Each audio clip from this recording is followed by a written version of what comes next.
پاک کے اندر آتا ہے البخیل من ذکرت عندہ ولم یصلی علیہ، کہ جس شخص کے پاس اللہ کے رسول فرماتے ہیں کہ میرے نام کا ذکر کیا جائے، جس کے سامنے میرا نام لیا جائے اور میرا نام سننے کے بعد وہ مجھ پر درود نہ بھیجے اور صلی اللہ علیہ وسلم نہ پڑھے، تو دنیا میں اس سے زیادہ بڑا بخیل اور کوئی شخص نہیں۔ محترم بزرگوں اور دوستوں، بات اصل سمجھنے کی یہ ہے کہ ایک مرتبہ اللہ کے رسول علیہ السلام سے ایک شخص نے پوچھا کہ دعا کے اندر میں صرف درود شریف پڑھوں تو کیا میری ساری مرادیں پوری کر دی جائیں گی؟ تو کہا کہ ہاں، اس طرح صرف دعا کے اندر درود پڑھنا یہ ساری دعا کے لیے جامع ہو جائے گا، لیکن صحابہ کا اور نبی علیہ السلام کا عمل ہمیشہ یہ نہیں رہا ہے، بلکہ دیگر دعائیں بھی اللہ کے رسول علیہ السلام نے اپنی دعا کے اندر شامل کی ہیں اور صحابہ نے بھی شامل کی ہیں۔ لہذا ہمیشہ ایسا نہیں کرنا چاہیے، بلکہ بعض اوقات دوسری دعاؤں کو بھی شامل کرنا چاہیے۔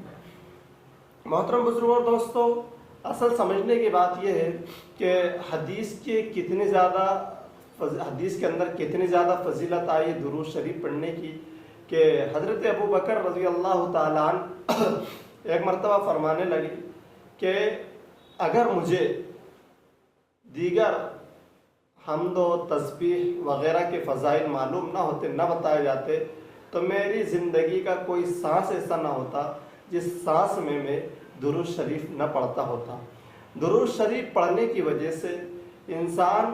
اللہ کے رسول علیہ السلام کے قریب ہو جاتا ہے اور اللہ کے رسول علیہ السلام کا قرب اس کو حاصل ہو جاتا ہے